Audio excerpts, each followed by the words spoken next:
What's up, everybody? Welcome back to what is bound to be one of our most jam-packed episodes we've done thus far.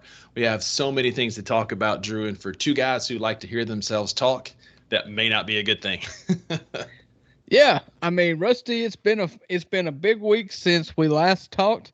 I'm holding down the fort here in North Mississippi. Me and my dog here, Ted, are hanging out, and we're ready for a full night of podcasting to talk about all the sports topics of the week. And let's just get after it. Where do you see us starting here? Well, first of all, we like to start the show on a positive note. We like to bring in good news to our listeners in a world that is not filled with the best of news all the time. Drew, did you see Damar Hamlin was a full participant in OTAs this week? I did see that, and I'm not to sound jaded, but it was kind of expected. I did see earlier where he got full medical clearance. Now, what you wonder about is, you may be physically cleared to go, but when you go through a trauma like that in your head, are you comfortable committing to it? Because you know as well as I do, when you get into sports, you really hurt yourself when you start hesitating. And so, to see that he is one physically healthy is a miracle, and that he is mentally ready to go back it was just a great story. I can't wait to see what the Bills go off with to start how they start the season, how his role is on that team to start the season, and I really kind of thought he was maybe a dark horse for the Madden 2024 cover. I think they dropped the ball on that, pun intended. That was the home run. Everybody would have loved Damar Hamlin on the cover of Madden. Yeah, I agree with you. However, like from a fan, I was like, yeah, that's a cool story. But when you look back at like Madden covers in 15 years, you're gonna be like, oh, that was the guy that almost died playing football. I don't think the NFL wanted that to be remembered long term for a sport that is, underwent so much scrutiny for head injuries Sure. and just being the most physical contact sport of all time. For them to put the guy that had a heart attack on the field because he got hit in the chest on the Madden cover, probably the probably the only people it didn't sit well with are the ones in the NFL that make the decisions. Yeah, you're probably right. Don't want to bring attention to the violence of the game, but a feel-good story nonetheless. Damar Hamlin is back practicing. I'm curious, like you said, to see what his role will officially be, but any kind of football, any kind of role for that team in that secondary is a huge win for him, for the medical community, for sporting fans, and just people at large. Of just a great feel-good story. I remember when it happened, it kind of united the country. Everybody came in, was rooting for Damar Hamlin, and to see him pulling through and getting back on the practice field is a massive win that we all needed in this day and time. That's for sure. Yeah, I mean, I think I speak for most of America that, when you look back at the traumatic injuries that have stood the test of time, that stays in the minds of people, you think of Joe Theismann or Kevin Ware at who played for Louisville and who broke his leg in the NCAA tournament. There's a lot of ones you think about.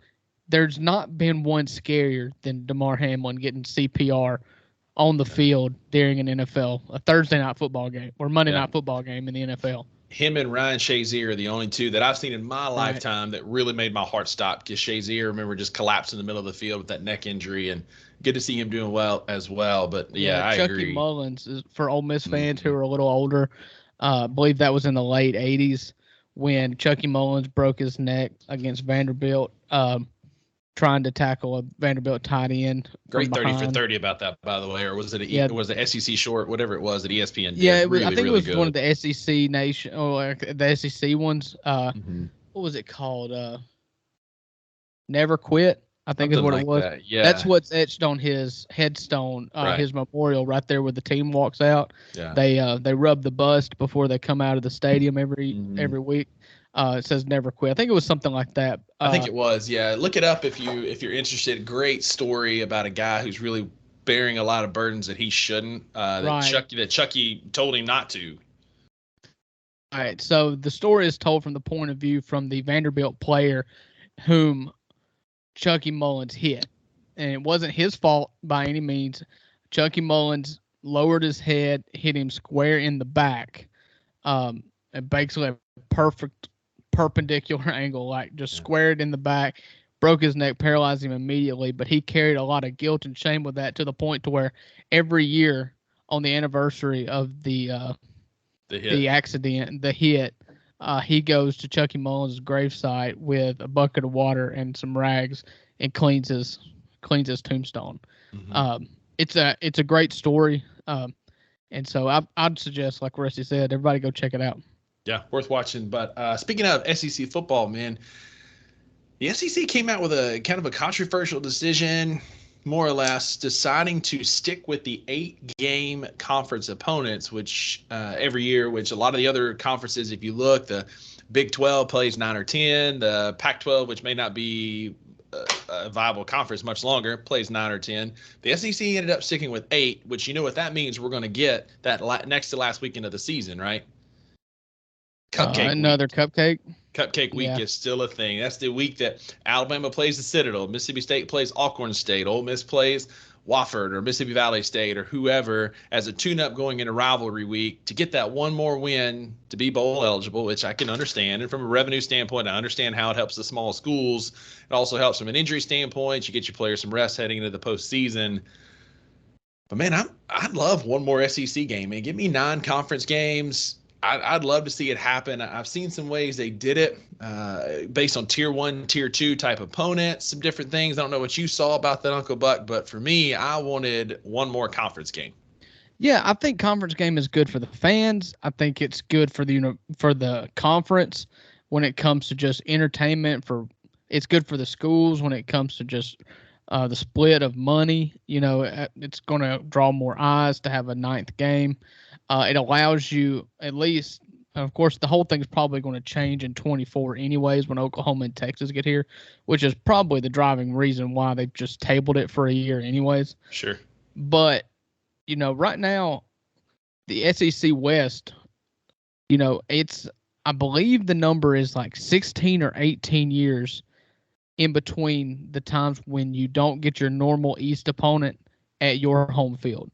So, like, Ole Miss's normal East opponent is Vanderbilt. And so, say Georgia, the last time they're coming to Ole Miss this year, the last time Georgia would have been at Ole Miss was like 2006 or 7 or something like that. It's forever. And so, right. Adding another conference game means you're adding another game across divisions, which would allow you to see those teams more often, which I think is good. Yeah, I agree. That decision was, really the people that balked about this are the schools that you would expect.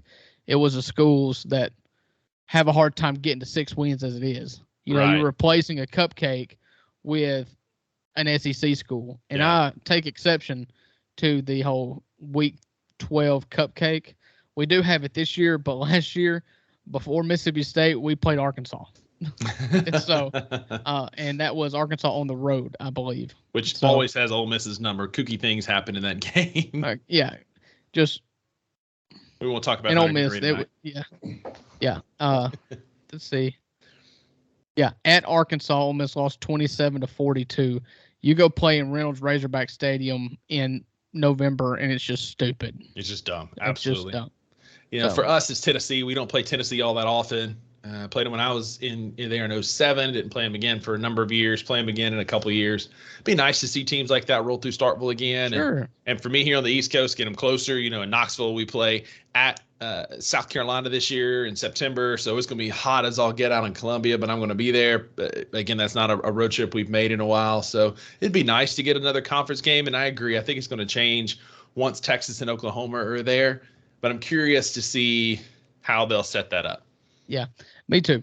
Because I'm hoping they go to pods or at least divisionless system. Get rid of the divisions altogether. Because once you get to 16 teams, if you're going to play 10 or 9 SEC games, you're going to have to play 7 SEC West games. So you're really not fixing the problem of not seeing other teams. You think about the college experience, and I didn't do this when I was in college. As you know, I went to Mississippi State. I was not going to any games for 2 reasons. Screw them. Second reason, I was in engineering school and had no time to do anything remotely looking Fun. like having a life, Yeah. But I know when you were at Mississippi State, and most college kids love going to games. Occasionally, you love traveling to games. And so, as an Ole Miss student or Mississippi State student, it would be awesome to go see great college towns like Athens, Georgia, Mm-hmm. And you got to think you could stay in college as long as I was in college and still not have that opportunity. Yeah, I got to travel to Morgantown, which was cool when I was in Starkville, and going to I went to Knoxville. We got to travel a lot and see a lot of cool places, and so getting some of that going again, and now I get to add Norman and Austin to that list for road games to go to, and haven't been to Kyle Field yet, so it'll be nice to add some of those to the bucket list to go check some of those games out. But going to Kyle Field is like walking in the commune in Waco and just shaking the hand of David Koresh and being like, "How you doing, sir?" And you know what he'd say to you? Howdy. Howdy. Yeah, so, fighting Texas Aggie and do the little the little two-hand finger gun. Yeah. So that's like walking straight up into the cult and just shaking the leader's hand. Just drinking with both hands out of the fire hydrant is what that is. Yeah. The Kool-Aid comes out of the water fountains there. Absolutely. So. But Drew, I think it's time. Speaking of mergers, you're talking about the SEC expanding and adding in two new conference members. I'm making a connection here. Hang with me. Yeah. We had quite possibly one of the biggest merger announcements since the AFL, NFL back in the 60s that blew up yesterday morning with a text from my buddy Jake up in Boston saying, "Are you kidding? What is happening?" And that's all he sent for a second to our golf group chat. And then all of a sudden he sent a screenshot with just all it said from the New York Times was LIV PGA merging. That's all it said. Right. And it set off a Twitter firestorm for the better part of 8 hours leading up to the players only meeting last night that happened at 4 Eastern up in Canada, where Jay Monahan walked in front of the firing squad as he was one of the only 5 people in the world that knew this deal was coming and is happening, and fielded questions from the players. Drew, you and I were texting some yesterday, sending some tweets and videos back and forth.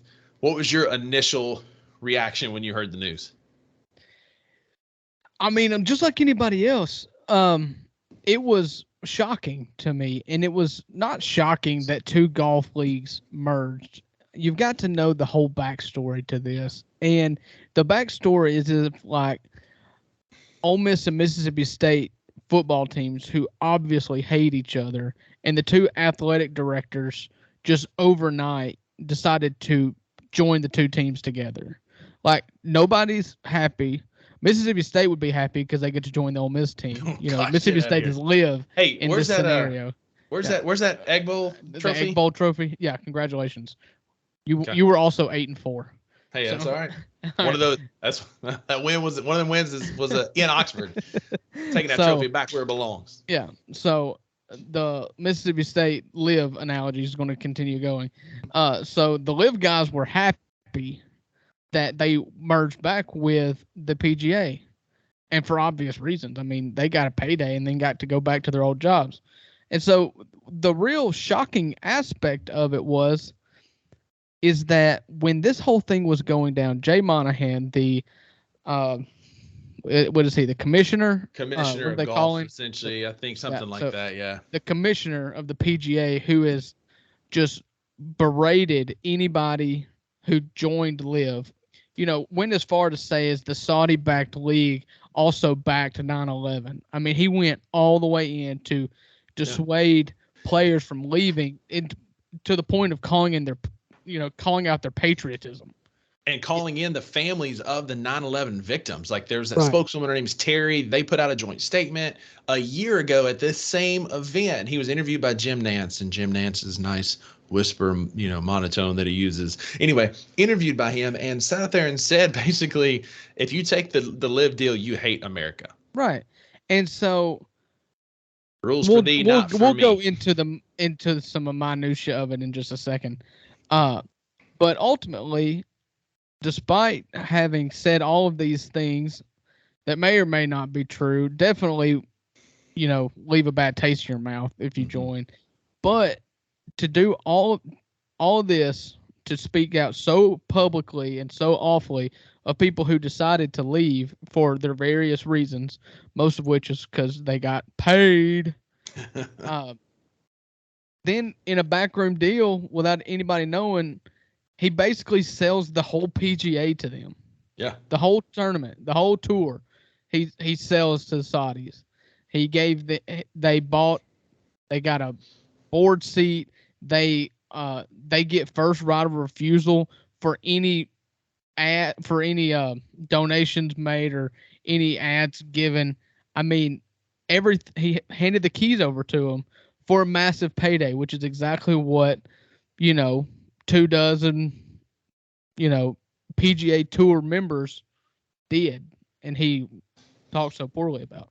Yeah, I mean, they were exactly 10 months apart. The letter to the PGA members who stayed about being loyal and not taking the blood money from the Saudis and all the things that came with that. 10 months later, he sends out another memo welcoming the Saudis and the LIV players back and how it's great for golf. And a lot of the players are kind of coming around to that idea today.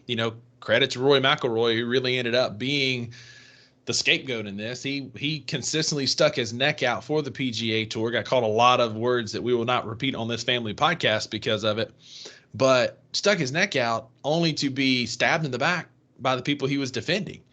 And it's just such a heel turn. It's a Kevin Durant, it's a LeBron, the decision show. It's a Shawn Michaels level heel turn that we just made a 180-degree turn away because you can't take the Saudis' money, but I can take the Saudis' money, is what it feels like to me. Well, and what it was in actuality, just to be real, we'll just talk about this in real terms for a second. He's the CEO, commissioner of the PGA. He's the big dog, big chief, and people were his mistake is he didn't address this issue immediately. Right. Early on, 5, 6, 7 years ago, when rumors started bubbling up, he took a hardline stance and said, we will not have anything to do with it. Anybody who leaves to join LIV will be banned from PGA Tour events. The whole thing.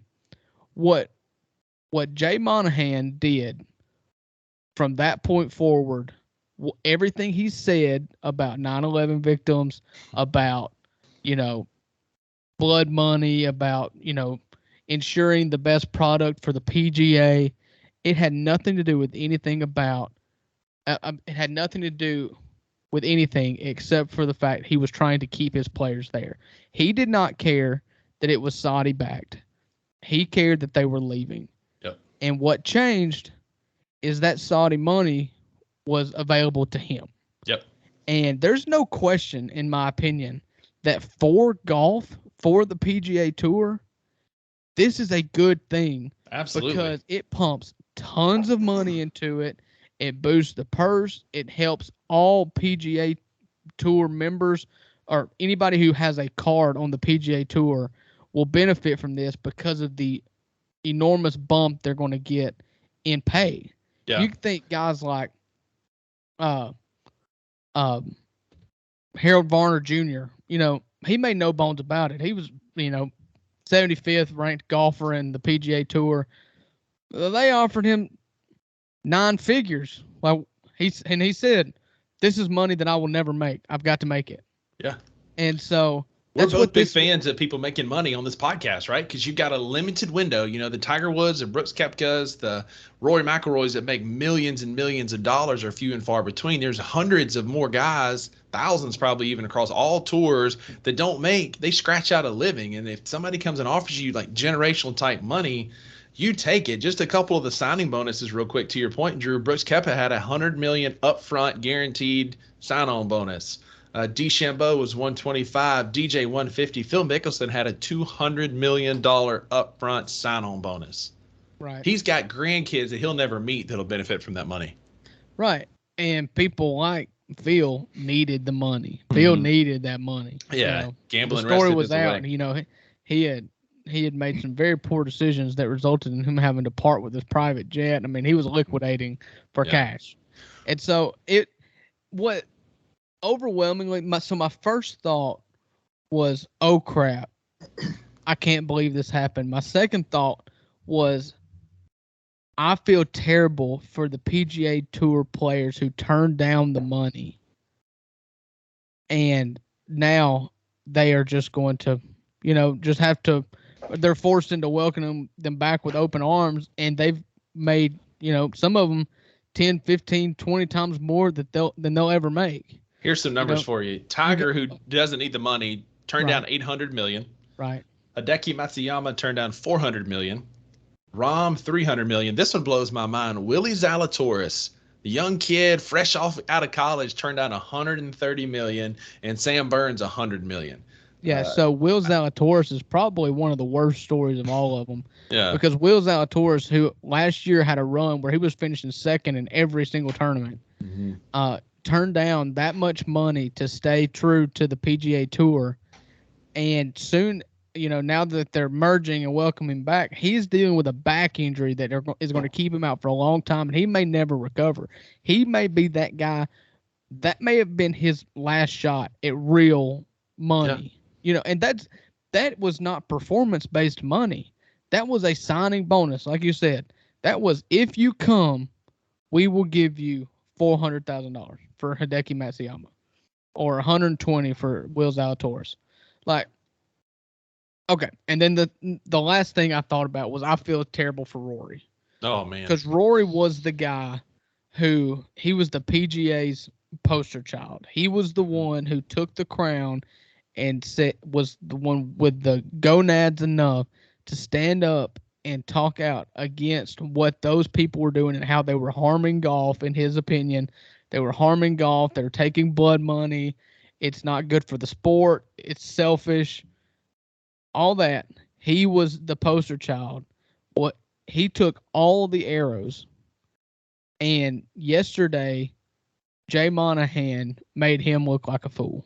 Yeah, he did. And Rory, to his credit, still is Team Monahan. He said he still hates LIV in his interview this morning, but that he thinks it's going to be the best for golf. He thinks that it's still going to be a great decision, much like you said earlier, Drew, where money's going to come in, where it's going to be a great influx of cash to make the tournaments and the tour better. It's going to be a good thing for golf once it's said and done. It's just ugly right now. And real quick, we'll go kind of parlaying into that, and we'll get your thought for sure.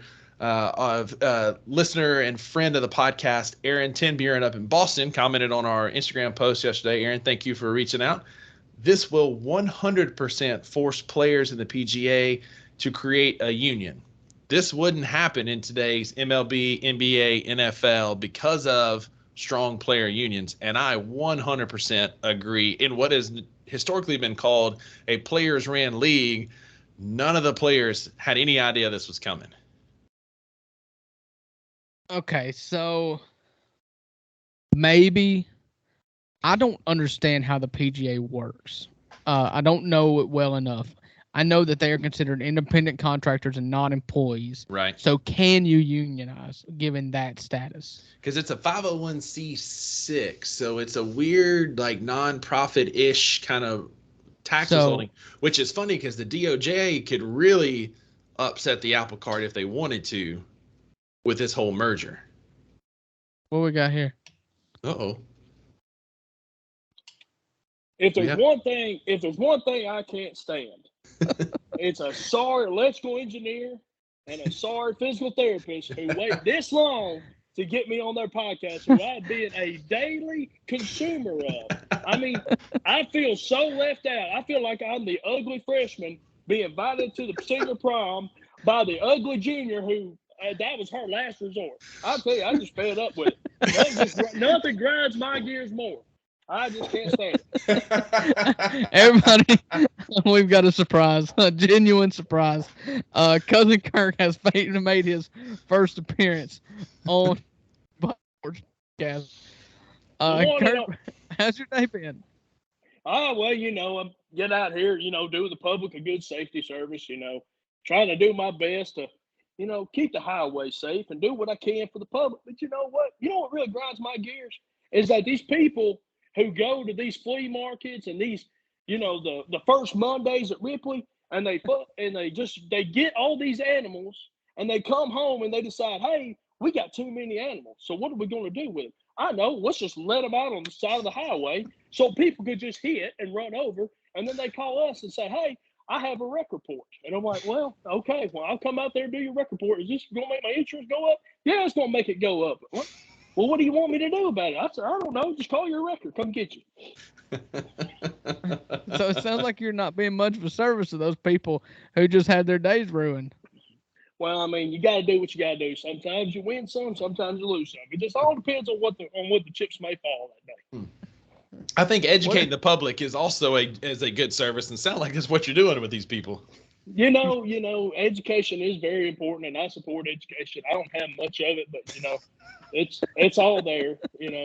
Swig a beer for the working man, y'all. I hope y'all having a great day. Before you go, tell me one more thing that's made you mad this week. One more thing that's made me mad this week. There's a lot of things. Hey, Kirk, how about people who drink seltzers? You put that on our Instagram post. What are your thoughts on people who drink seltzers? Golly, you know what? They got a first-class trip on the train to hell, because I don't understand why in the world would you want a seltzer beer? I mean, there's no part about that just screams like, hey, I'm a functioning alcoholic, but I also like to have carbonation with it. I mean, it's too much. It's too much. I don't like it. I mean, they're a part of a cult, and that part of the cult believes that there was only one shooter on the grassy knoll, and I ain't got nothing for him. How many shooters were there, cousin? Do what? How many shooters were there on the grassy knoll? Well, I tell you the truth, the more studying I've been doing, and I've been doing a little bit of studying, I read this the other day on an article that they believe that there was up to 4 shooters. I think there was 5, possibly. It was an inside job. Now, granted, there was only 2 people shooting, but there were 5 people at least knew about it. Well, you heard it here first, guys. Yeah. Breaking news here. We're breaking news. It's breaking news. Well, Kirk, leave us with one last thought. Tip your waitresses. Don't go home with strippers named Suzanne, and watch your speed and wear your seatbelt. Have a great day, guys. Appreciate you, Kirk. That is our newest segment, the musings of a Mississippi Highway Patrolman. So hopefully y'all enjoyed that, and we will have plenty more where that came from. Don't go home with strippers named Susan. I'm telling you, as somebody who's never taken a stripper home, I know that for a fact will get you in some trouble. Absolutely. Rusty, you're gonna have to make me remember where we're at. We're talking about a union in the PGA, like we have in other professional sports with our other podcast listener, Aaron Sevier. And you had mentioned the what'd you say, a 501c6 or something? Mm-hmm.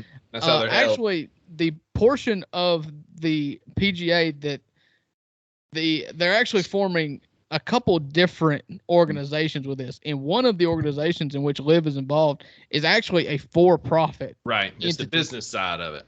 So where do the players fit in this? Are they going to continue to be private contractors with just a huge pay raise?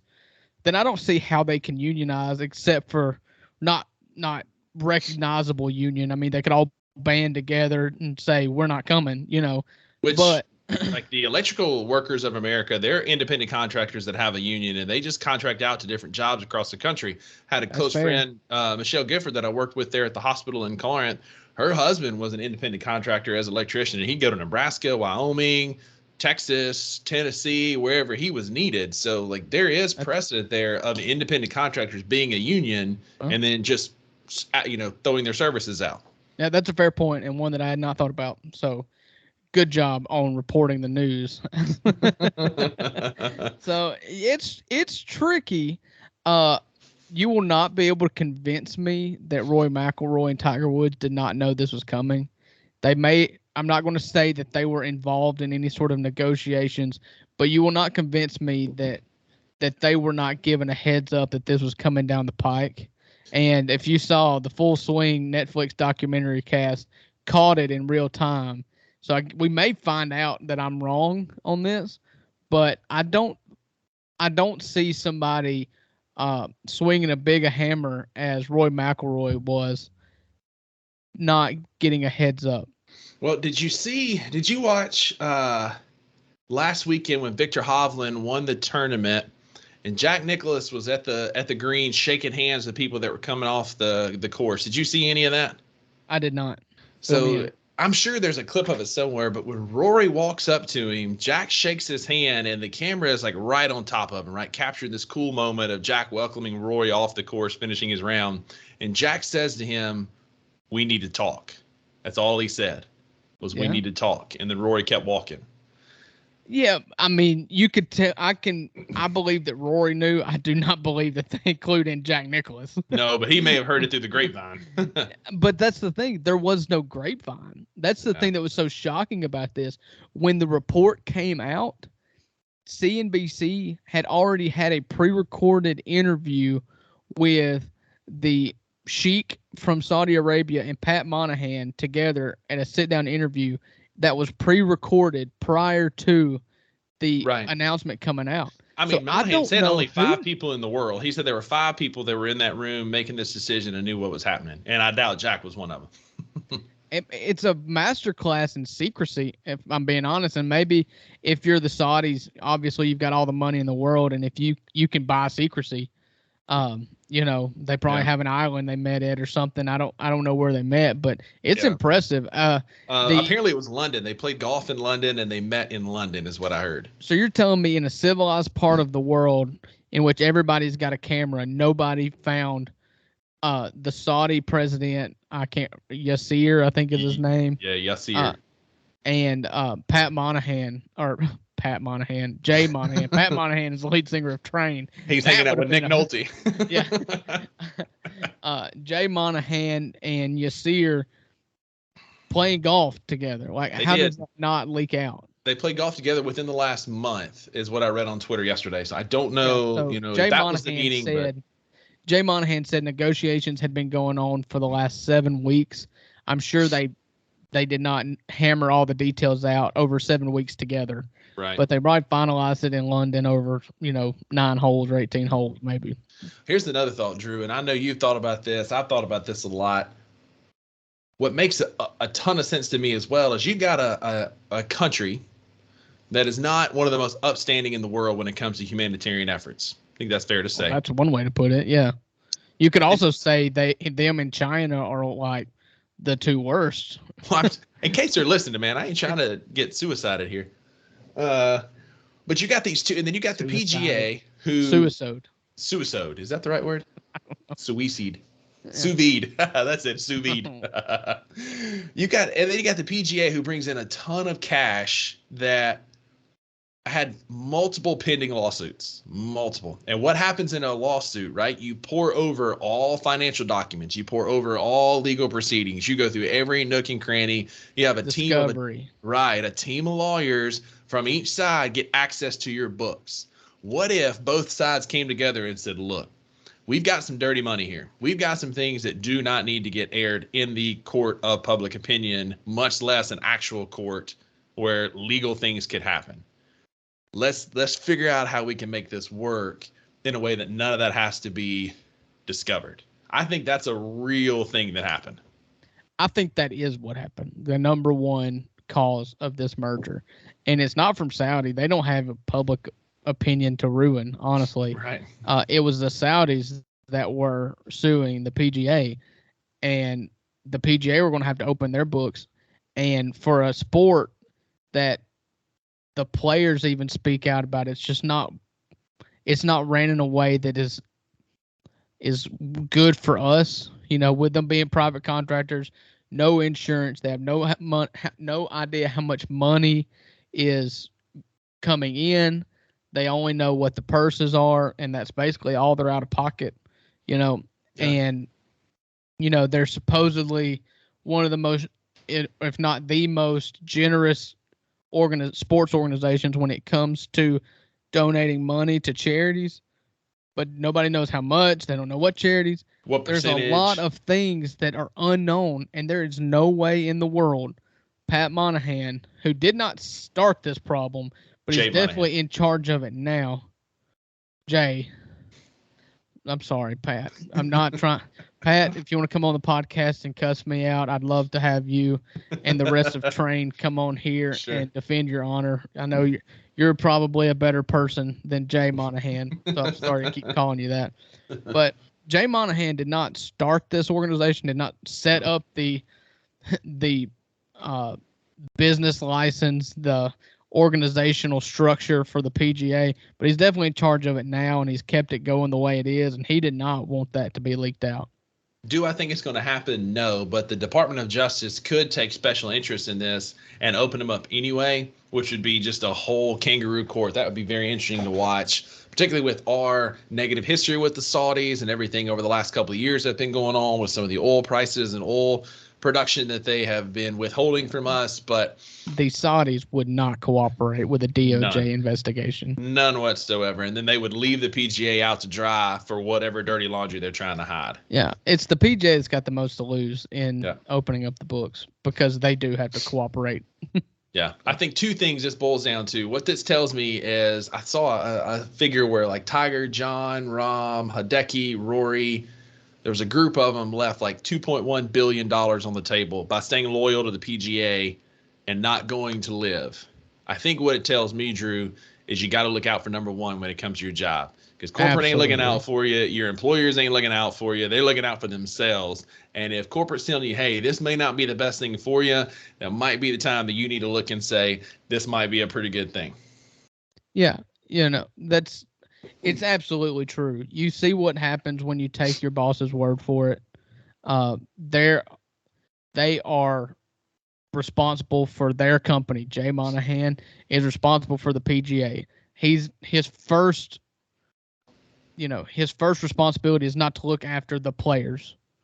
And so he was saying whatever he had to say to keep them from leaving. Yep. And it bit all of them in the rear end. And it's one of the most frustrating things. I can't imagine. Now, people can say, oh, they're professional athletes. A lot of them have more money than God, and that may be true for guys like Rory and Tiger.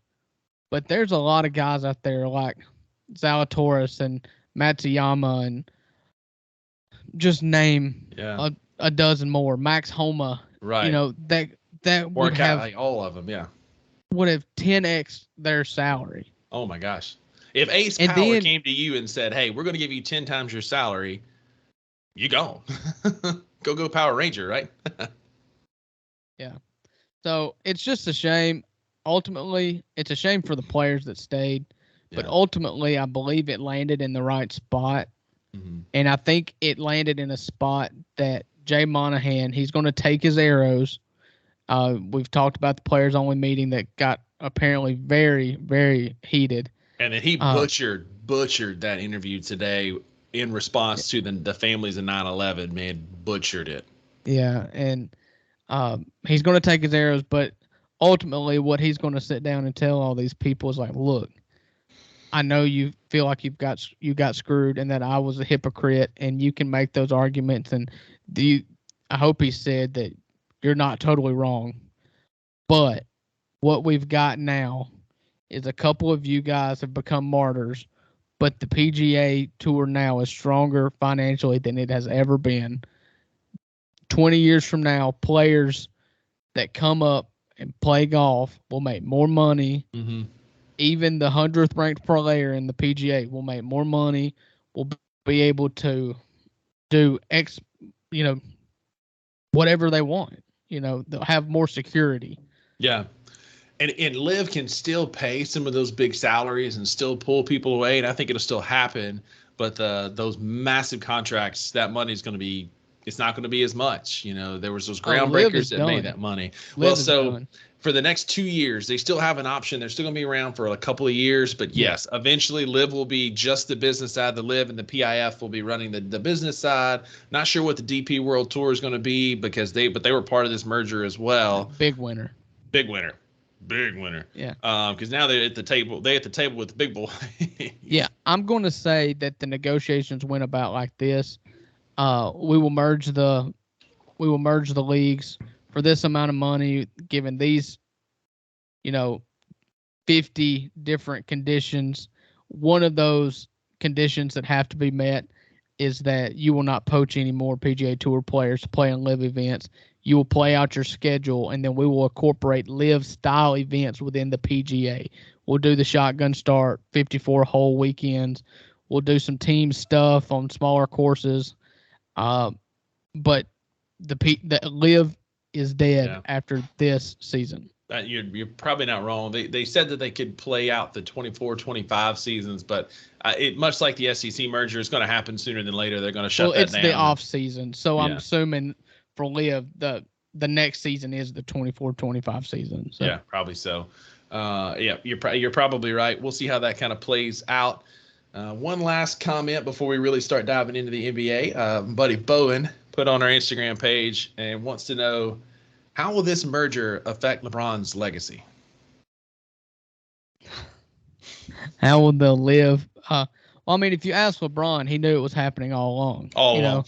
There were two people that knew exactly how this situation was going to go down: LeBron James and Donald Trump. One of them's lying, and one of them told the honest truth. Love him, hate him, whatever you think about Donald Trump politically, he nailed it. He said, you better go get your money when you can, because when these two leagues merge, all these people who are staying loyal to the PGA will be thanked with a nice, crisp high five.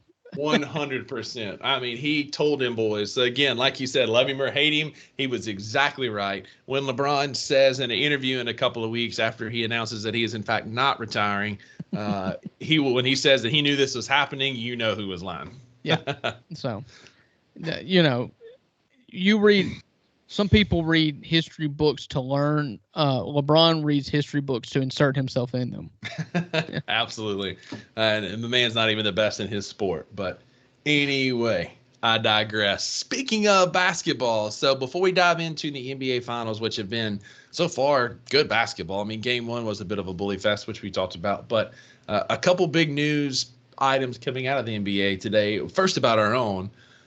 Jaren Jackson Jr. agreed to play in the FIBA World Championships in what's beginning to become a pretty stacked roster. How cool is it that one of our own, Tripp, the Black Unicorn, is playing representing Team USA? Yeah, I mean, it's great. I don't think the Grizzlies have ever had an American play for the international team. And so you've been able to keep up with Mark on Spain, and I know that Santi Aldama is going to play on Spain's team this year. Dylan's going to play for Canada. Future former Grizzly Dylan Brooks. Future Houston Rocket. Yeah.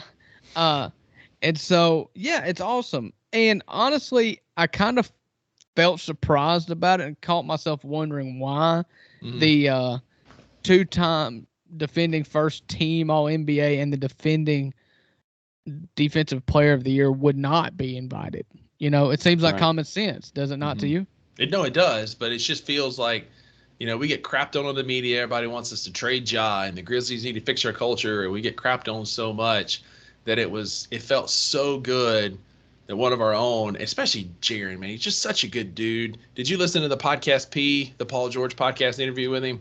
I've seen some clips. I've heard some highlights. He's such a dude, man. He's just a humble, soft-spoken guy, just a really easy guy to root for. He's good one of ours. Yeah, he's a great guy from a great family. Yeah. His daddy's a former NBA All-Star. He's now did he just take a job in college basketball? I think so, As an assistant coach. I can't remember where. His mom is the president of the WNBA Players Association.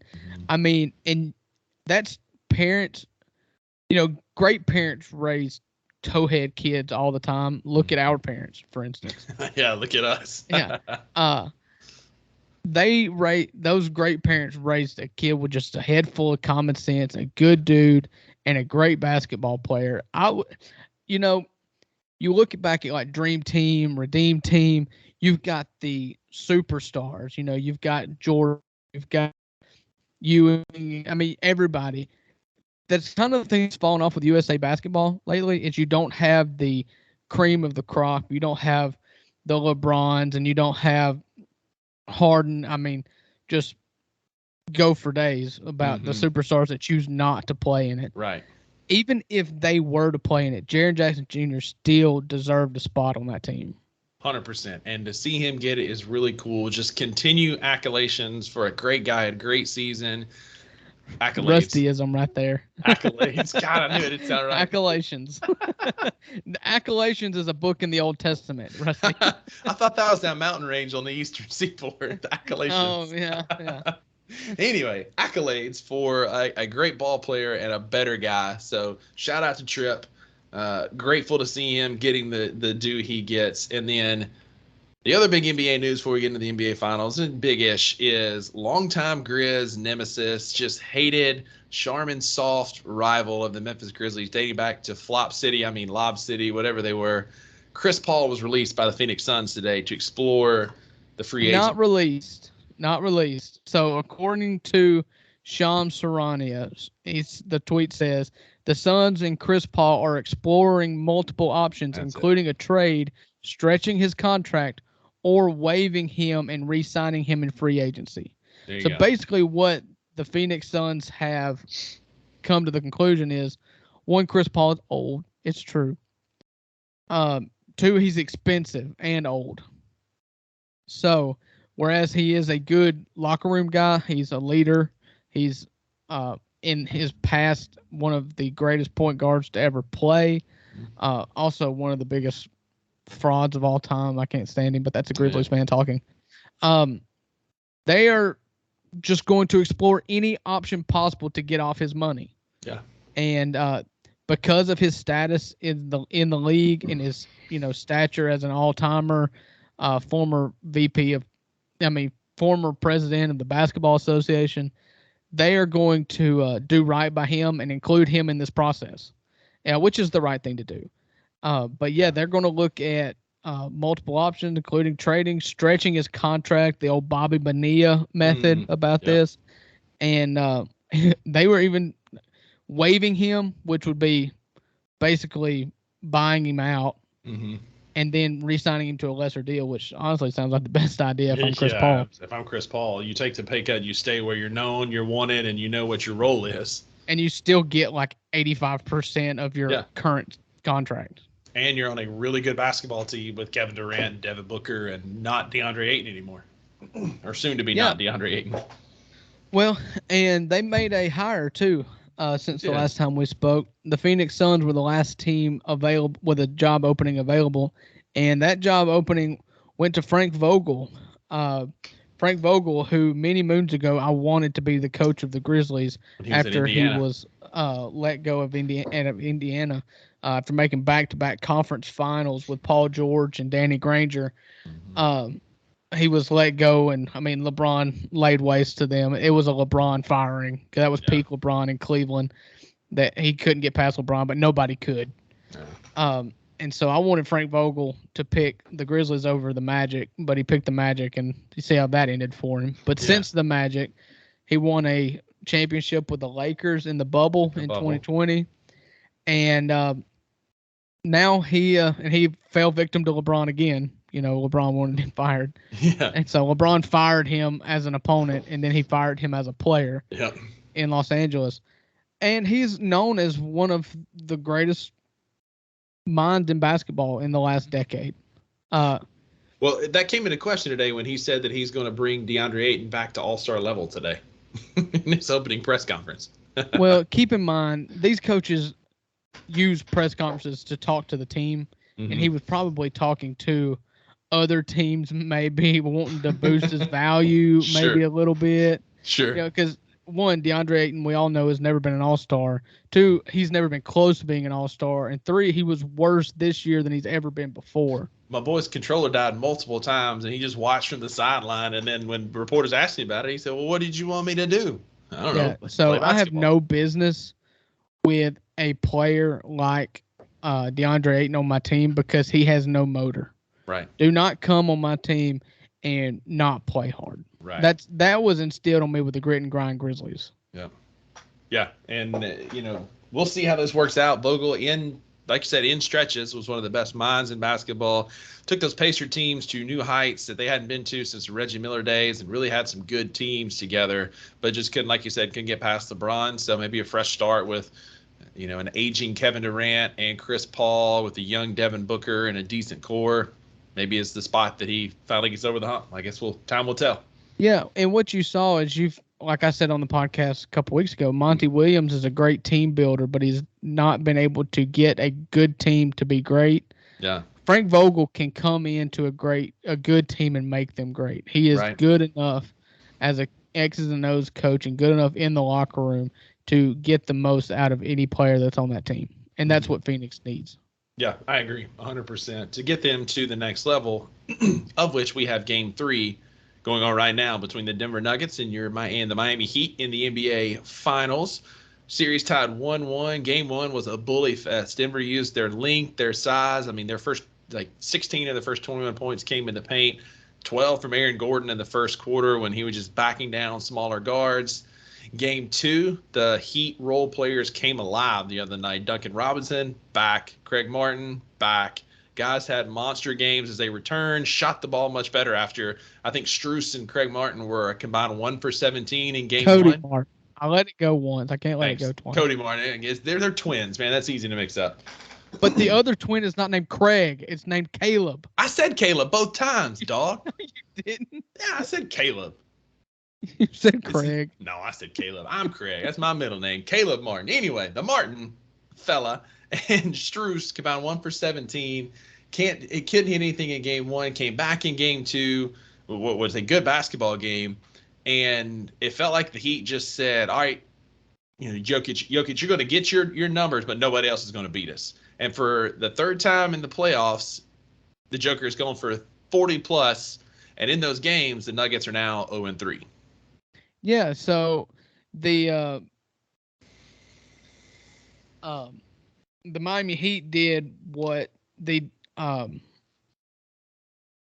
Lakers tried to do against Jokic in that first game. And what who did they play in the second round? They were the first seed.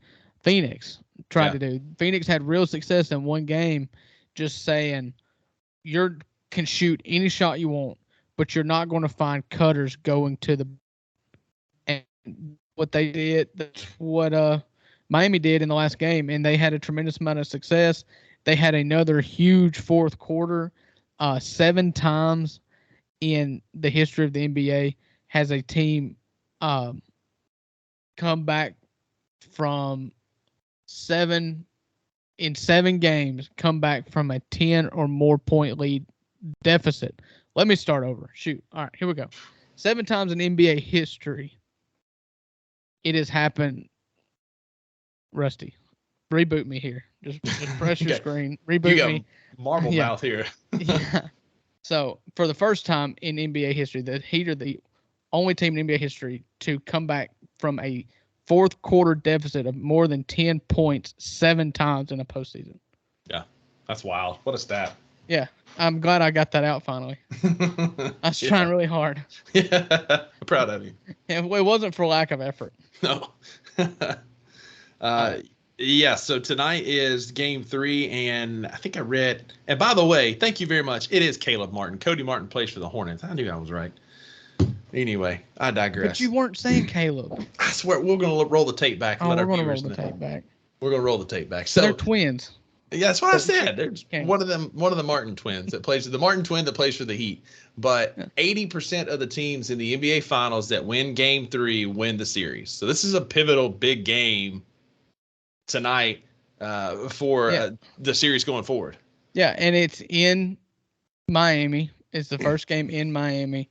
And so I think that they'll split here again.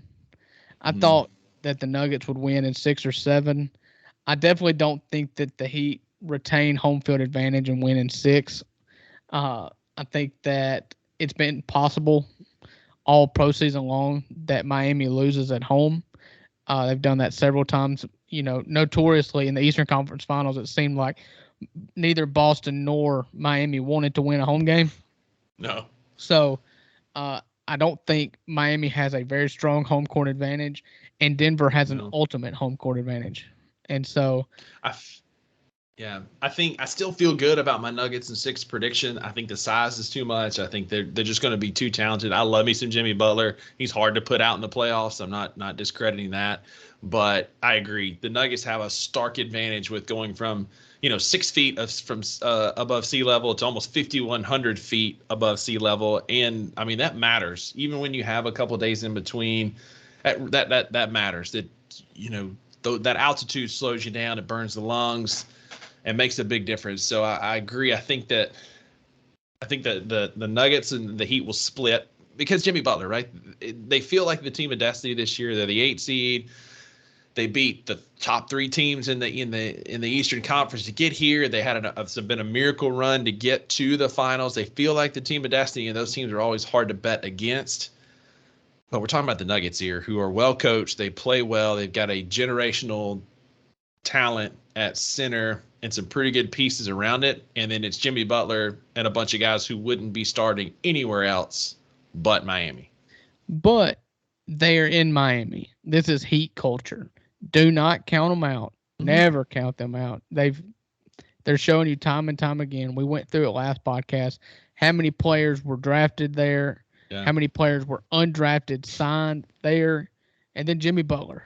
That's what you've got on your team. Yeah. And Kyle Lowry, who's not much of a factor anymore. So count out the Heat at your own peril. Yeah, at your own risk, which they got momentum. That was their first win at Denver since 2016. I mean, that's a massive momentum shift. Momentum. I'd kind of take that with a grain of salt, though, because you only play one time in Denver every year.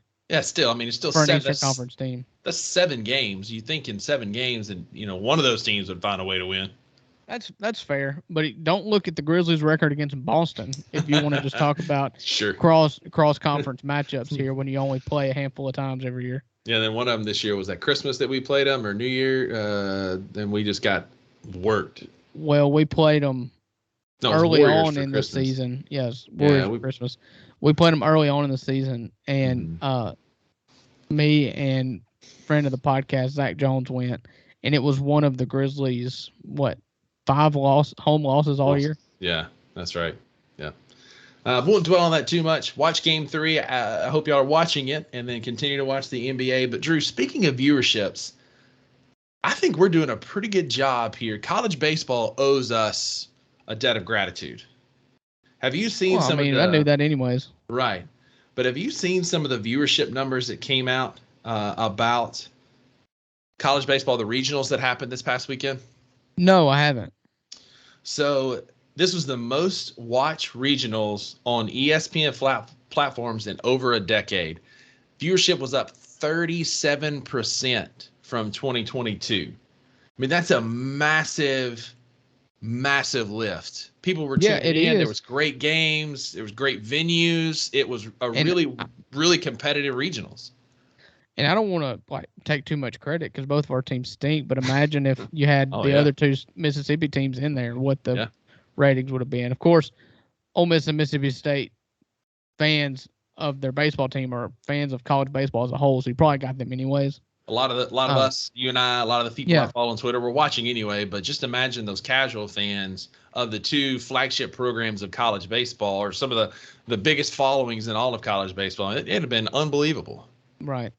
And so I picked a couple of good upsets. Same. We both picked Southern Miss to come out of their regional against Auburn. What we did not expect is for Auburn to go 0-2 in their regional with a opening round loss to Penn. Penn, University of Penn.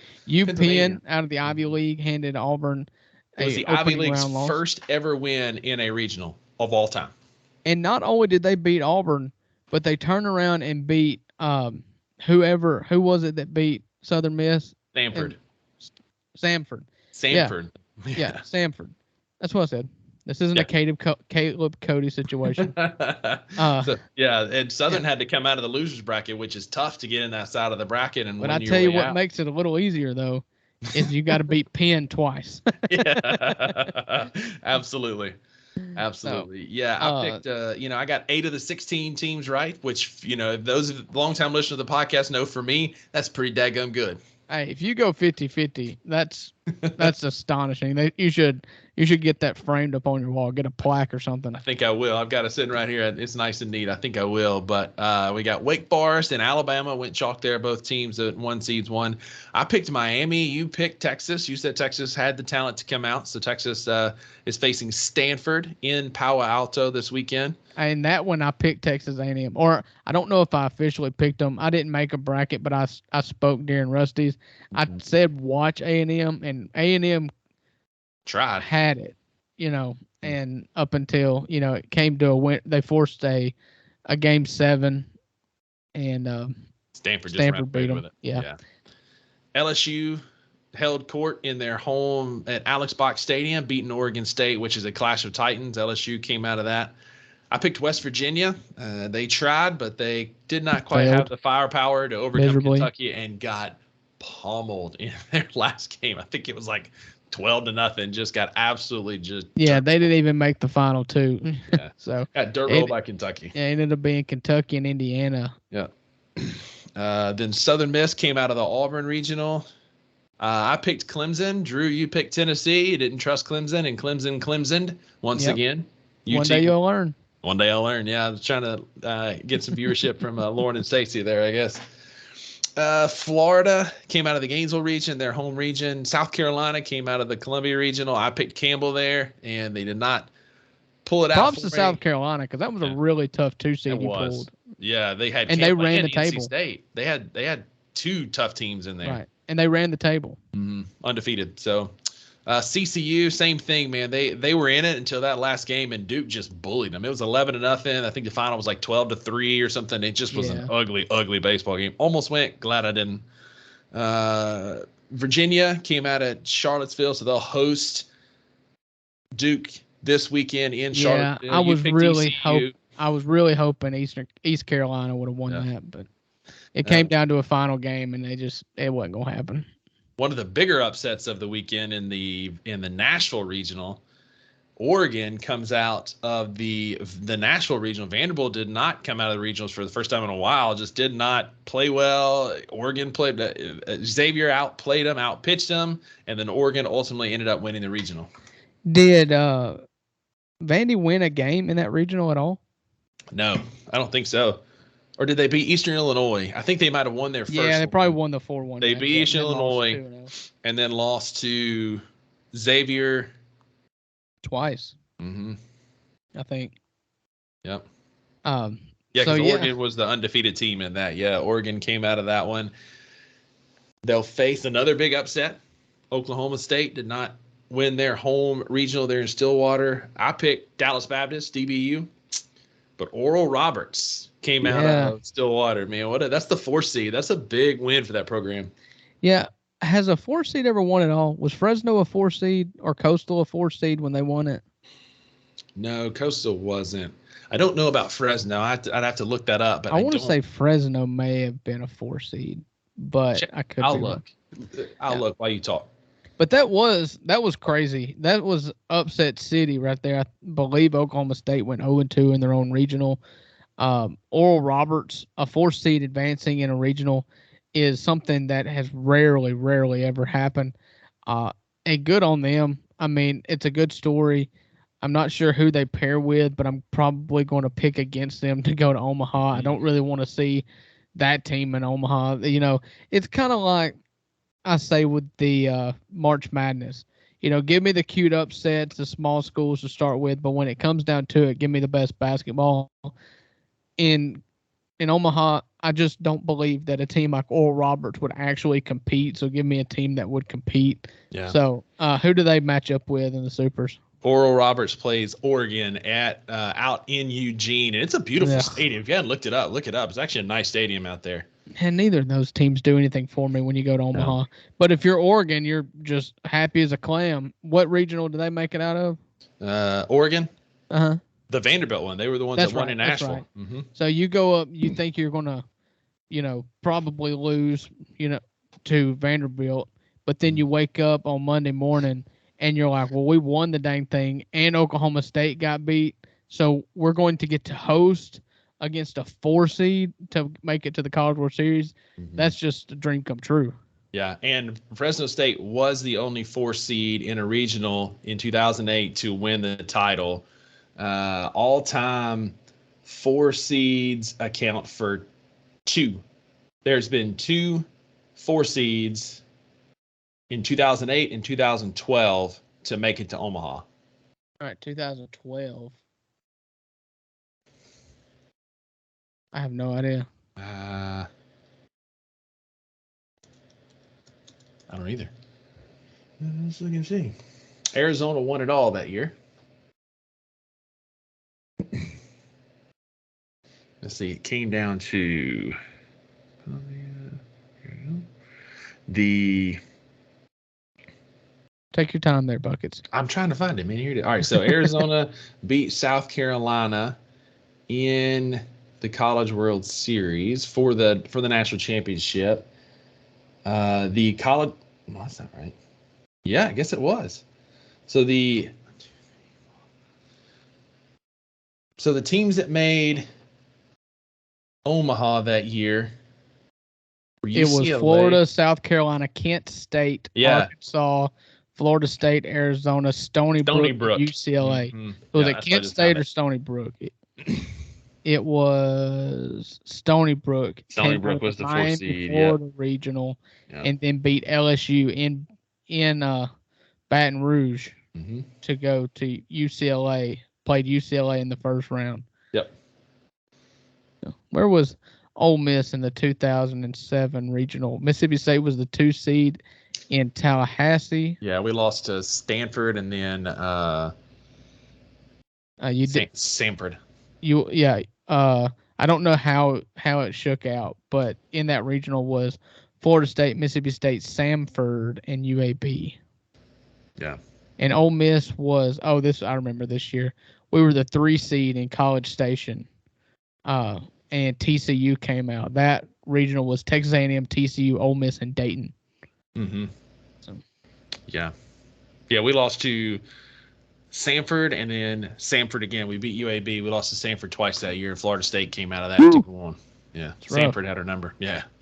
So who ended up winning that one? That year, Arizona beat South Carolina. That was after South Carolina had gone back to back, and they went for their 3rd, and they lost to Arizona. Okay. But if you're Oregon and Oral Roberts, like you still feel really good about that, especially Oregon, because then if you win, you are paired up with the Indiana State matchup against that's TCU. So this is the one we're going to talk about this a little bit. So Indiana State, this has kind of been a evolving cool story. Indiana State won. They were the 1 seed. They held court. They beat Iowa and North Carolina to win the Terre Haute. I think I'm saying that right. Probably not because I butcher everything. Regional. But instead of being able to host this weekend, they have no availability around them because they're hosting the Special Olympics up there. That's a big thing that they host there. Big production there. And so all the hotels and all the lodging and all the area is packed with people who've already been planning to come here. And so Indiana State conceded. TCU is going to host in Fort Worth. And the Lipton Drinking Club, it's a Twitter account that supports the TCU Horned Frog baseball program, tweeted out a link from their profile that blew up and went national, went viral. Please join us at the Lipton Drinking Club and donate to the Indiana Special Olympics. Nothing can replace hosting a super regional, but we sure can help support our next foes in a different way. Click link and donate. Gang, Frogs for 6. So in a very classy move, a TCU group raised a ton of money, was on national news supporting the team. So that was a pretty cool story that came out of an otherwise kind of a crappy deal. Yeah, so that is great. It sucks for Indiana State, and I know that they couldn't have hosted it in Terre Haute. But, I mean, I just got to looking up the just the closest colleges to Terre Haute, Indiana, and Bloomington, Indiana, Indiana was playing baseball last weekend with the possibility of hosting a regional this weekend, is 1.5 hours away from Terre Haute. Why could you not play that regional in Bloomington, Indiana, at the University of Indiana. Yeah. I mean, I hate it because, I mean, in my lifetime, I cannot remember Indiana State for anything other than Larry Bird. Yeah. And that's not my lifetime, but that's all I know about them.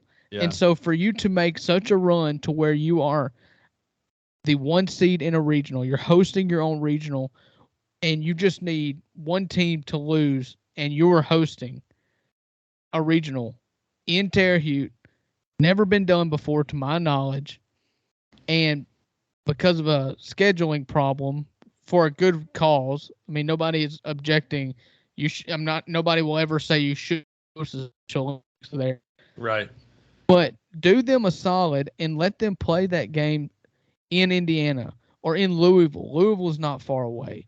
Indianapolis is not far away. There are places with lots of hotels and an empty baseball stadium to where the home team can make the easy drive instead of rewarding TCU, who has hosted a dozen regionals, at least a half dozen super regionals,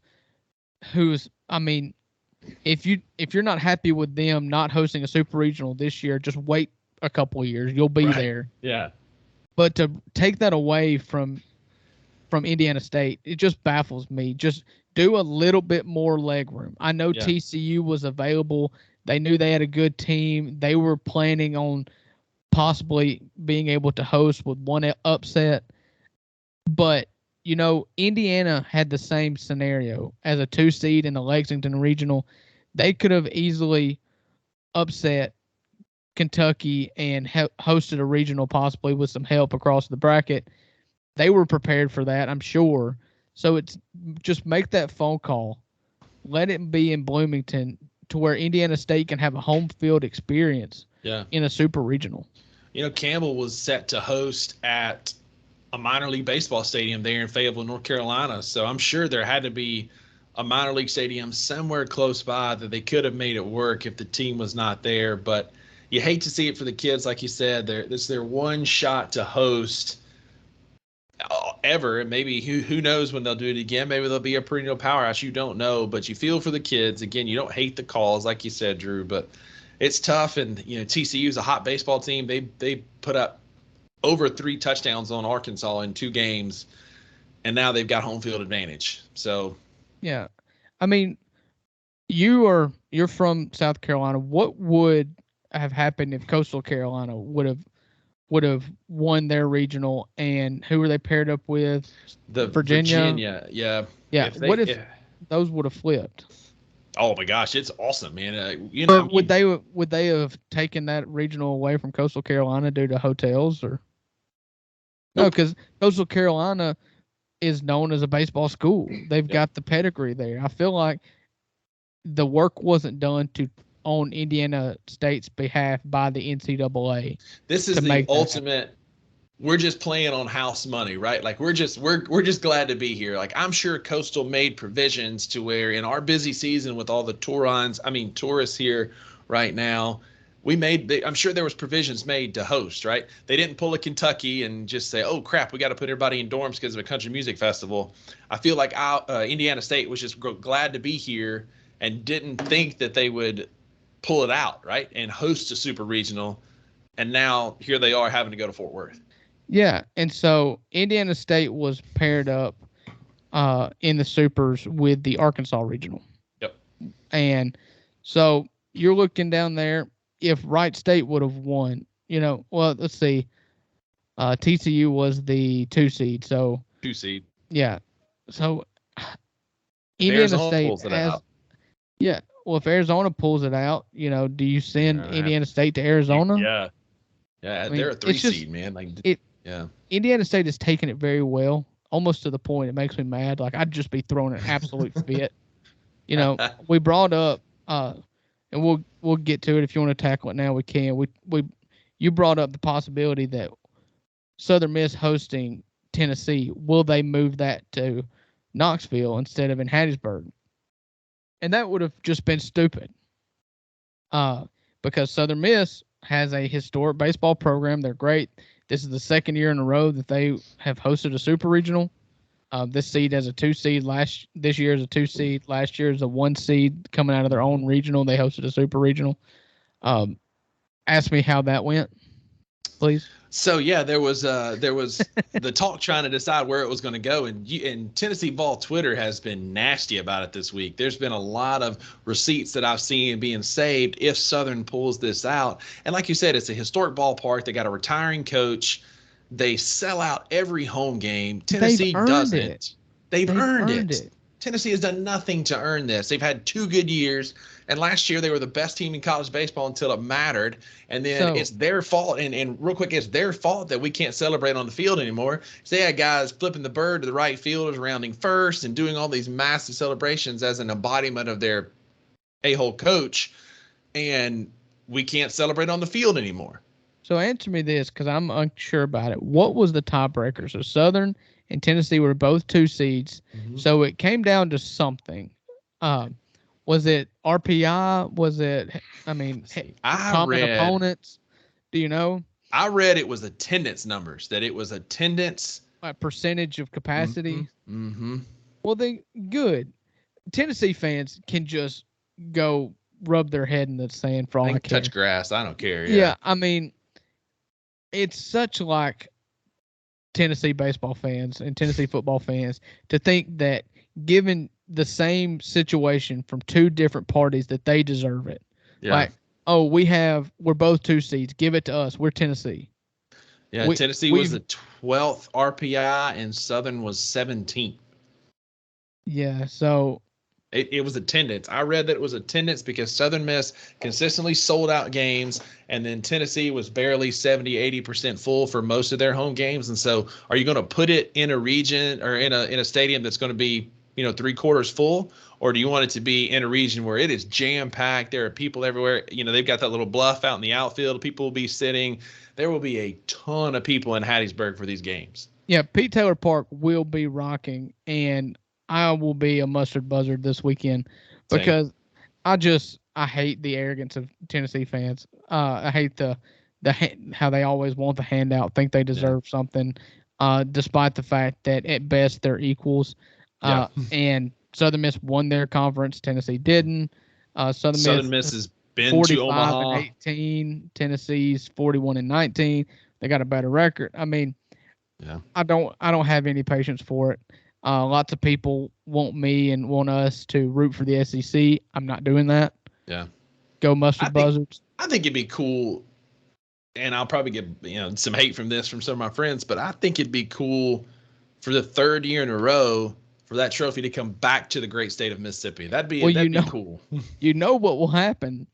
They will miss the tournament next year. That's it. That's a kiss of death, man. 100%. Yeah. Join the club. You got to do it right. You got to take it. You got to take a victory lap, and sometimes they last 2 years. Yeah. So I'm looking at this, and who would I want to win out of the remaining teams? Southern's up there just by default, really, because I'm not going to really root for any SEC teams. The other teams don't do anything for me, and so I guess I'll root for Southern the rest of the way. I could be a mustard buzzard for a couple of weeks. Yeah. So next we had the Kentucky Regional. Kentucky come out of it, like you said, with final win over Indiana. The 3 seed made it to the final matchup with Kentucky.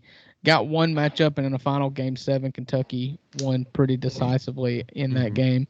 LSU swept their way through their regional for a Kentucky LSU matchup, which will be in Alex Box Stadium in Baton Rouge, Louisiana.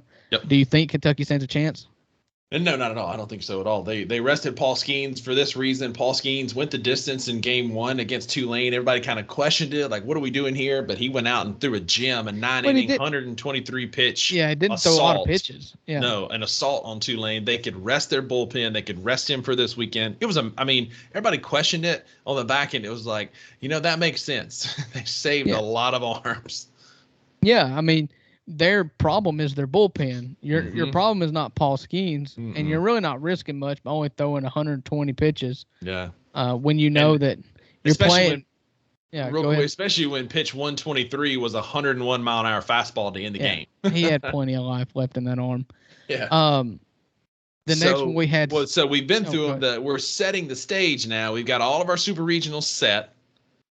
Now, who's going to Omaha? Drew, I'll ask you, and we can kind of weigh in. So we've got Wake Forest, Alabama. I think that Wake Forest went 50-10 this year. They mowed their way through what we thought was a tougher regional for the number one overall seed, drawing Maryland as your 2 seed. They mowed through it. They did not check up. They put that sucker on the ground and they just killed everybody. I think they kill Alabama. Yeah. They're the 16th overall seed. They went through a regional that included Boston College, Troy, and Nichols. So it doesn't really tell me much about them. I think Wake Forest beats them. I think Wake Forest sweeps them. Alabama's a bit of a Cinderella story with, the coach getting fired, and they've made a run to now the super regionals. Could they steal one game? Maybe, but Wake Forest pitching is so deep. They've got, of the top 10 pitchers, like 3 or 4 are Wake Forest Demon Deacons, consistently on D1 Baseball's list. Wake Forest is just way too deep. I agree. Bama might take one, but it's likely a Wake Forest sweep. Yeah. Then we got Texas Stanford in Palo Alto. Texas, who may be following the Ole Miss script from last year, win in Coral Gables, go try to win a super on the road. Do you have any feel? I don't trust Stanford. I don't trust Pac-12 teams. This late in the tournament, I don't trust Pac-12 teams not named Arizona. So Stanford's shown that they can get there. I really don't trust them in Omaha, but I think this is a toss-up. This will probably go 3 games. This is a toss-up. Texas, like you said last week's episode, is too talented to be a 2 seed and not hosting. They're a deep team. I trust the Big 12 a little bit more when it comes to baseball, and if you press me, I think I'd pick Texas right now. So we've already previewed LSU Kentucky. We think LSU wins that. Yeah. We both want Southern Miss to win. Do you think that they will beat Tennessee? Yes, I think they will beat Tennessee. They're pitching really well. They're healthy at the right time. They struggled a little bit during the regional, and I think that's going to right the ship a little bit. I think Southern Miss can beat Tennessee. Yeah, this Southern Miss team isn't as good as the Southern Miss team last year. They're missing their Friday, Saturday guy from last year. It'll be tricky. It's emotions in baseball. It's riding the wave. Nobody's really riding a bigger wave than Tennessee right now after that 14-inning win against Clemson in the second round game in Clemson Regional. They just parlayed that into a sweep of the whole regional. I think Tennessee wins, but I'm picking it. My heart says Southern Miss. Are you taking? So is your official pick Tennessee? Or is your pick? Yes. Okay, yes. All right. So that's one we'll differ on. But hey, speaking of Tennessee losing pitching, did you see Ben Joyce's first 8 pitches in the big leagues were 100+ miles an hour? Good Lord. This time last year he was pitching in college, and now he's already been called up by the Angels because he does nothing but throw absolute gas. Absolutely, and just mowing down professional hitters with 103, 104 mile an hour fastballs. You don't have to have much. It's like being 7'5" in the NBA. If you throw that hard, if you're that tall in basketball, you're just going to have a career. Yeah, and sometimes Billy Koch is the name that comes to mind. He pitched for Toronto back in the early 2000s. He was a closer Billy Wagner, for them. Yeah, that was they just threw gas. Koch was one they caught up to after a while, but some of these Randy Johnson made a career off of throwing gas, just throwing heat, that big sweeping curve. If Ben Johnson can figure out if Ben Joyce can figure out an off speed, he will pitch for a long time. Yeah. Even as Randy Johnson got older, though, he learned how to pitch professionally when his stuff started diminishing. Indiana State versus TCU. I think TCU wins it at home. I'll be honest with you. I agree. I think if this had been in Indiana, they had a fighting chance, but TCU is a force this year. I mean, they're scoring runs by the bucketful. Those bats are hot. Yeah. So they closed out the regional by scoring 13 and 20 in back-to-back games. So against Arkansas, against a good SEC baseball team. Yeah. You got this game will be aired on National Geographic. the Oregon Ducks versus the Oral Roberts. What's their mascot, Rusty? Ooh, I'll look it up real quick. We haven't done this in a while. Name that mascot. The Monarchs. No, are they the Friars or something? No, Golden Eagles. The Golden Eagles. They're a Christian college, so I figured they are some kind of monk or something. What's a Golden Eagle? I mean, something biblical about that, I'm sure. But this one is, I don't know. I have no idea about these two baseball teams. Yeah, Oregon wins. They're the higher seed. They're the higher seed. Yeah. You know what? I'll tell you what. You take Oregon. I'll take Oral Roberts just to be a little bit different there and see if the 4 seed can ride that magic. I was actually thinking about taking Oral Roberts anyways. Destiny.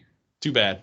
Yeah. So, but next we've got the 2 seed out of the Coastal Carolina Regional, the Duke Blue Devils versus Virginia Commonwealth, or just Virginia Cavaliers. The Commonwealth of Virginia, the University of Virginia Cavaliers. One of the first states in our union.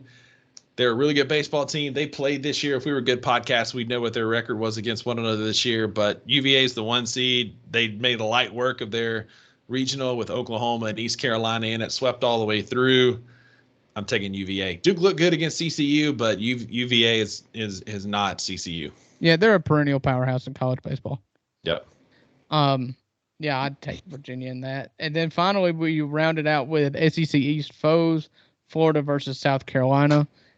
Both teams started off super hot. One team ended super hot. Florida did lose a game in their regional. Thought they might get put out. They lost their first game. Not their first game, but they did lose to UConn in the right. Yeah, they lost to UConn. Yeah. Yes, they did not. They beat Florida A&M, then lost to UConn, and then won their way back Tech out. Twice. Yep. So. Yeah. Yeah. Go ahead. Give me Florida. Yep. They swept South Carolina back in April at Columbia, 13-3, 5-2, 7-5. Florida's hot right now. They've got some depth there. I agree. I'm taking Florida there as well. So we've got 2 that are different. I took Oral Roberts. You took Oregon. I took Southern Miss, the Mustard Buzzards. You took UT. So we'll see. I'll be happy to be wrong on that one. Yeah. We'll see what happens when we get to Omaha. One last baseball thought, going to MLB just for a second. Terrible news out of Arlington, Texas. Jacob deGrom, MLB future Hall of Famer, has torn his UCL again, will need Tommy John surgery, and will be out for another year. Did you watch his press conference today? It was a tough watch, man. It's just a grown man just broken because of news, because he really has not pitched more than a handful of games. I think in the last 3 years, the most games he's pitched is 11 in a season, and it's all been because of injury. And he was one of the most dominant pitchers in baseball. You look back at his last full season he had as a Met. He had, I think, a 1.7 ERA on the season, but had a losing record because the team was so bad. He won the Cy Young with a losing record. Yeah.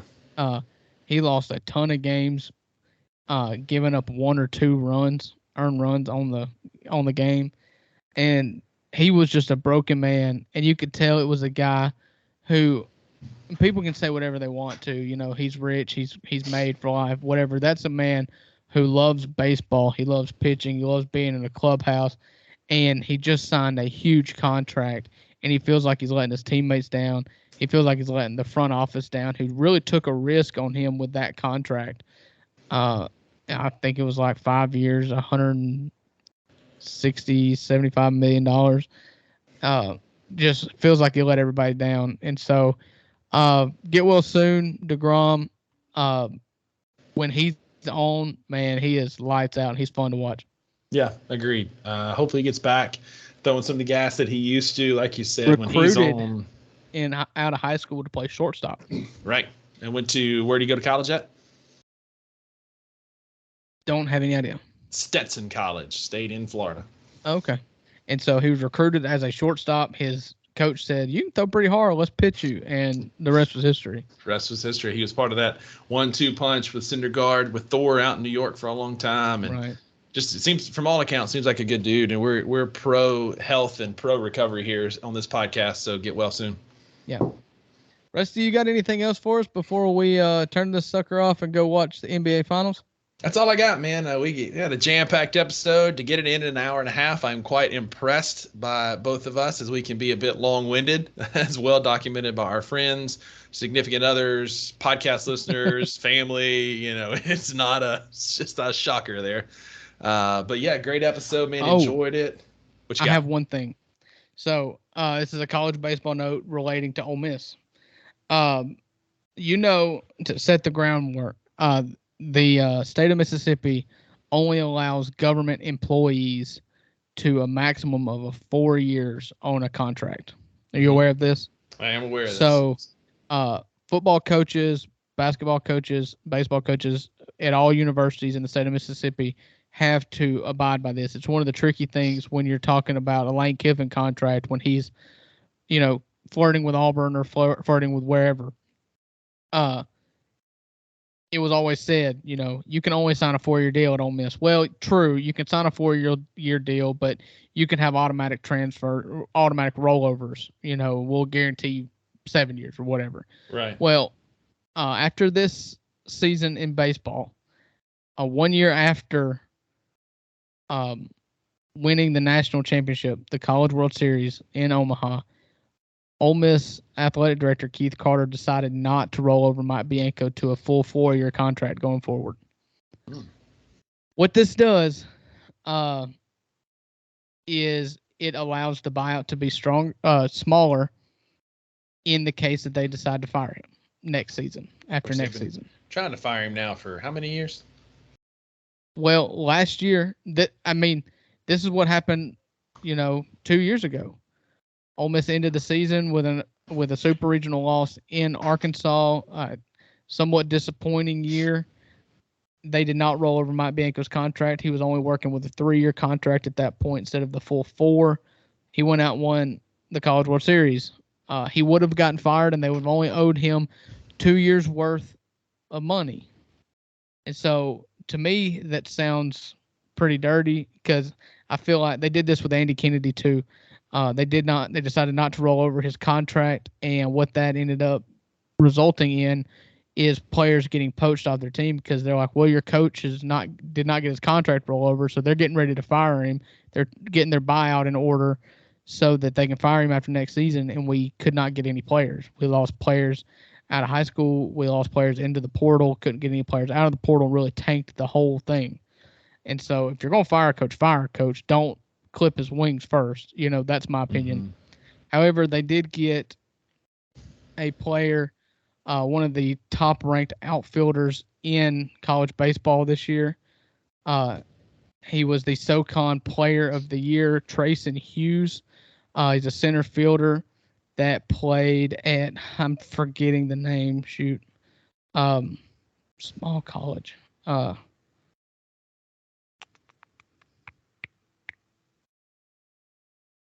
Oh, man. Rusty. Mercer. Played at Mercer. He batted 438 this year with 11 home runs for Mercer. So it's a big pickup, and it's a position of need. Outfielders are always a position of need in college baseball. So big pickup. Hopefully Mike Bianco can overcome his wings being clipped by Keith Carter by not having his contract rolled over. But that's the last note I had. I did find 2 things I did want to talk about real quick. Number one, in the last hour, it broke that the Memphis Grizzlies have contacted the Cleveland Cavaliers to see the availability of one Karis LeVert. I don't love it. He's a career 41% three-point shooter.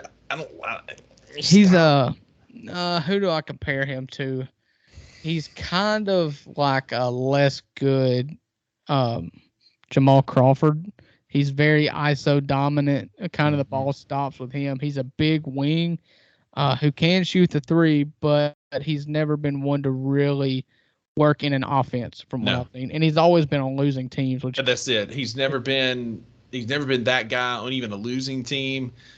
It doesn't. I don't think except for this year, apparently. Obviously, But we know the reason that the Cavs were much better this year is one, Donovan Spada Mitchell. But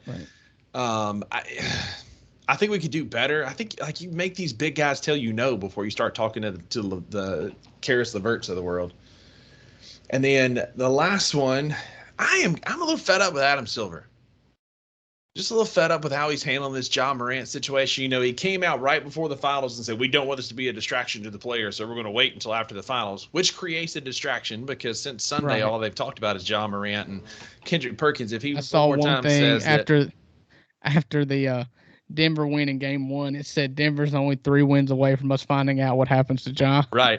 And if Perk comes on TV one more time and says that John needs to be traded out of Memphis, I'm going to stick Zebo on him. But tonight, before the game, they had Stephen A. Smith interviewed Adam Silver again, and he said, I get a little nervous when people talk about sending a message. Sometimes it implies that you may not be fair to that individual player.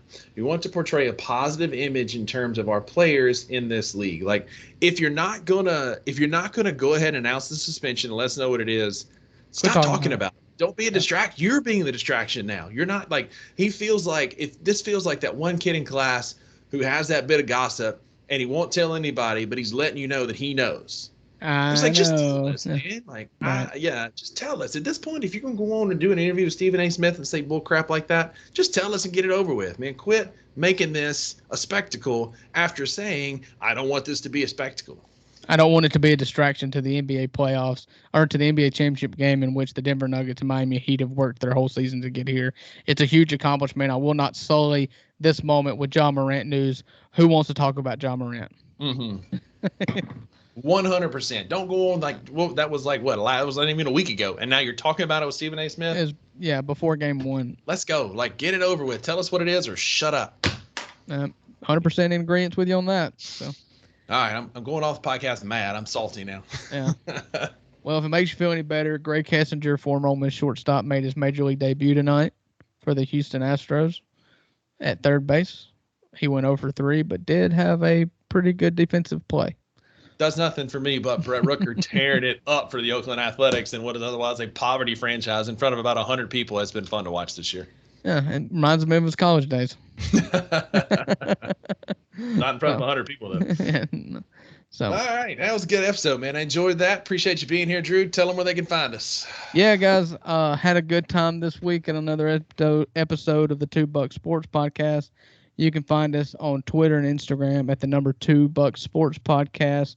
YouTube, you can find us at 2 Buck Sports Podcast. Facebook at the 2 Buck Sports Podcast. Send us your questions. Leave us a comment or leave us a review. Tell us how we can be better. If you want to be constructive, leave us 5 stars. If you love us, give us 5 stars. And we will read all comments, questions, and concerns on the podcast. And special shout out, special thank you to Cousin Kirk, who ambushed us tonight and gave us information we all need to live by. And it's never go home with a stripper named Susan. Suzanne. Susan. I mean, either way. Potato. I mean, either way. So. All right, buddy. Enjoyed it. We'll be back here next week with more talk about these. We'll have Super Regionals be wrapped up. We'll talk more about the NBA Finals. We'll have a better idea what directions that's heading, and who knows what else is going to happen in the next week. So tune in this time next week, guys. Bye.